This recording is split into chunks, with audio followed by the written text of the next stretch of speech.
Let's pull up this tweet real quick, and we'll talk about this from MSNBC. God bless. They write, disabled Americans have the right to be represented, and most importantly, to work, and that includes working for the U.S. government. So we've gone from he's not disabled to he is disabled, and that means he has a right to work for the government in the span of, 12 hours? I mean, it's a big leap. Very this quickly. isn't like okay, so like Greg Abbott's in a wheelchair. That's when I hear disabled, that's kind of what I think about. When someone's got neurological damage like Fetterman, when they can't actually, and by the way, who was the MSNBC journalist who they went after her like crazy? She was 100%. She's Dasha, yeah. Dasha Burns. She was the And only that's NBC one who News, told not the MSNBC. truth. Okay, she was the only one who told the truth. She And was not the enough. only person. And she was attacked for it. She was excoriated for it, and she was proven 100% correct. What did she say?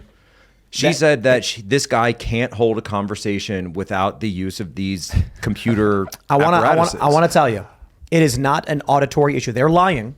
And I can give you I can cite an easy example from the debate that proves it is actually cognitive impairment when he said, hi, good night, everyone. Yeah. Now, hold on. Yeah. He didn't accidentally say goodbye. What happened was his brain understands that evening and night are synonymous, but it didn't understand that good night and good evening are opposites. Right. That is cognitive impairment. Like his brain was able to recall the word and then said the wrong one in that context. That is cognitive impairment. So when, and we've been discussing this. So have you heard what Bannon did over on War Room to cover this? No, what did he do? This is hilarious. But it's very insightful as well. So he's been really, really focused on transhumanism and this whole idea of man-machine merger. And so he's taken his transhumanist editor, Joe Allen, and he sent him up to Pennsylvania to cover Fetterman as the world's first cyborg candidate. Because when you look at it, this is like a prototype that they're trying to roll out. Now, obviously, the tech isn't quite there yet, but they're trying to see if they can get away with actually hooking someone's mind up to a computer and then running them as a candidate. And my question is, now we saw this with closed captioning. Are they going to come out next and say, well, it's really not fair to only give him the closed captioning. We should be able to give him multiple choice answers that the computer feeds him, based on position statements and policy papers that he can choose from. Or we get to the point where they wheel in on a hospital bed a totally paralyzed person who's just not moving, and then it rolls up and there's like an electrode going into the brainstem. Hello, I am John Fetterman. I am running for Senate. Vote for me. Why not just make it really obvious and get a mannequin and a puppet with By the way, that strings was much attached better to than it? your Elon Musk. I think that would be more. I said that was much better than your Elon Musk. Oh yeah, the computer. That was actually pretty good. Robot voice. Elon Musk is kind of hard to impersonate. It's very hard to impersonate. Yeah. They're all puppets.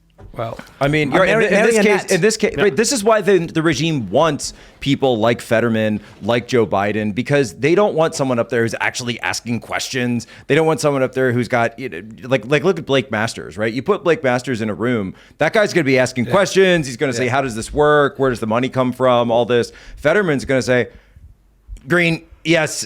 Schumer, what do you want? Yes. And that's it. That's all he's going to do. My favorite part of the Fetterman debate was when he said, quote, I want to look every woman in Pennsylvania straight in the face. And that was the sentence. Could you imagine how terrifying that would be for the women of Pennsylvania? Yeah, my mom's not down for that. I would.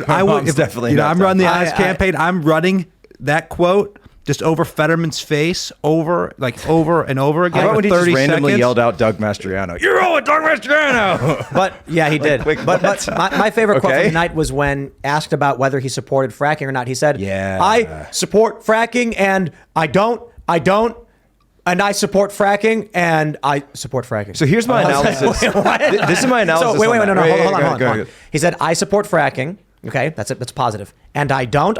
That's two negatives. But then he said, and I support fracking, and I support fracking. So when you add those together, you get one statement of I support fracking. So he does support fracking. So because the question was, he doesn't support fracking. For the fact checkers, he doesn't support fracking. Because that was the question. Was that they pointed out, they were like, John, we have you on record a couple of years ago saying that you don't support fracking. We have this was it a letter that he signed, open letter that he signed, pledging to ban fracking from a couple of years ago? He's going to. And they said, well, John, can you explain this? And my take on it was, so like, Alex, you're a consultant, right? Let's say you're working for Fetterman. You know that question's coming up at the debate. You know that fracking is so important. Mastriano was in this very room talking about how we got to build pipelines to Erie, pipelines to Philadelphia, fracking all over the place, Marcellus Shale, etc. So you know this is coming up and the people of Pennsylvania want it. You would have had a prepared and some kind of way to deal with this. And it seemed to me like it was sort of like he went, okay, mind search for answer. And it just came up with this glaring 404 error, but he knew that the answer was that he had to say that he supported it, so he just straight up went with it. Well, if I was Fetterman's consultant, there's no way in hell I would have let that guy on stage. Like, well, I'm not saying you, but yeah, you know like what I mean. Totally. That just sunk the race. And there was polling that came out today, an October 25 poll, and it had Oz up 3, and that was before the debate. And so it's not gonna end well here for the first cyborg candidate. I think it was a failed experiment. And World's first. They should shut this program down. Which party will win the U.S. Senate election in Pennsylvania in 2022? Take a look at that. I mean, there you go. The biggest loser of this all is Connor Lamb, and I think that's seriously. We don't talk about that enough. Look at that right there. That's the debate. You know, when Connor Lamb first won, you know, what was that, 2016 or 2014, Jack? That was 18. Well, he was basically like, this is the next boy wonder. This is our next Obama. And he loses to John Fetterman. Well, because he was one of those, he was like the Blue Dog Democrat, right? He was one of the, because he was a Marine, right? He's a Marine. He was in Western Pennsylvania. He beats Keith Rothfuss. So a guy who was in like a Trumpy area of Pennsylvania, but is able to pick up those sort of, they call them the Reagan Democrats. You might have to start calling them the Trump Democrats now. But he's able to win them over by saying, hey, I'm a Democrat, but I'm not part of the slime and the sludge, right? Yeah. But the problem is their primary base for the entire state of Pennsylvania wants that and doesn't like somebody who served in the military. I mean, like a colonizer and a murderer and a baby killer and all these things. And so they reject him. He's sitting there cooling his heels now, having to watch this entire debacle day in, day out. They like John Fetterman, the man who chased down that unarmed black man with a shotgun when he was the mayor of that small town. His response to that was insane. He defended it. Yeah, he defended it. They knew what that was about. Like, They knew what that was about. Yeah, what the? He was. I was keeping things safe or something like that. I was just keeping everyone in my town. They understood what that was about, and I I think we all understand what that was about, John. Wow, man. And it ain't. But have you seen this is my take. They want to switch him out. This is what they want to do. They want to set it up, and the state of Pennsylvania. We've already got some issues on this. And Luke, you mentioned a little bit before the show, but they've already said they're talking. The Secretary of State, acting Secretary of State, Lee Chapman, is now saying, well, we may have a bit of a delay after election night. And the state Republicans now have already put forward a letter saying, why did you send out 250,000 mail-in ballots without verifying the identity of the people you were sending them to first, the way you're supposed to under Pennsylvania state law? That's a huge red flag.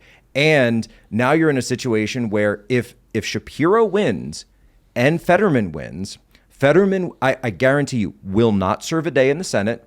And Shapiro will pick someone, or actually Tom Wolf will probably just pick someone in the lame duck session. And my money would be on the wife, on Giselle. Yeah. Republicans need to sue in Pennsylvania right now to demand an election day limit. That's it. You do not count ballots after election day. The Constitution prescribes a single day for the election. Sue now. And then, because I think the Supreme Court's still Democrat leaning.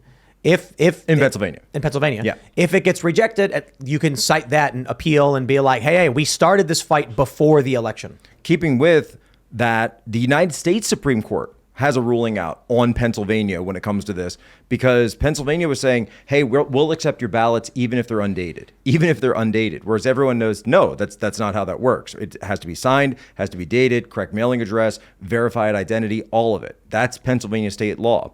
Pennsylvania Secretary of State says, no, go ahead and send those in undated. And the Pennsylvania Attorney General, who is Josh Shapiro, who's running for governor, could not care less.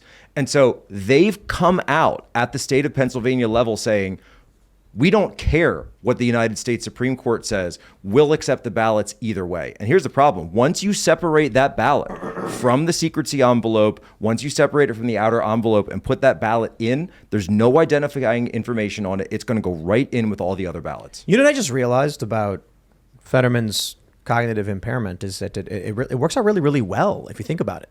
Most people didn't watch that debate. Now, what can you do? If Fetterman is asked a question, right? So actually, Jack, let's play. Ask me if I support fracking. Tim, do you support fracking? I absolutely support fracking, but I don't support fracking. Next question. And now here's what you do. Wait, but you just... No. You heard my answer. Because now my campaign can take both clips and send the I support to the areas where it's big and the I oppose to the urban centers, and you get them all. But you were so articulate. Like, Fetterman can't say it like that. No, like, I know. I'm saying think about what he's discovered on accident, right? So now you're going to have future candidates being like, I believe we should be raising taxes on the wealthy. Wow. I also believe we should be cutting taxes on our principal job creators. Now, Mr. Fetterman, what's your stance on abortion, Mr. Fetterman? I am absolutely pro-choice, and I believe abortion is wrong, and I am pro-life. Now, what about these child gender transitions? I 100% support gender-affirming care for children.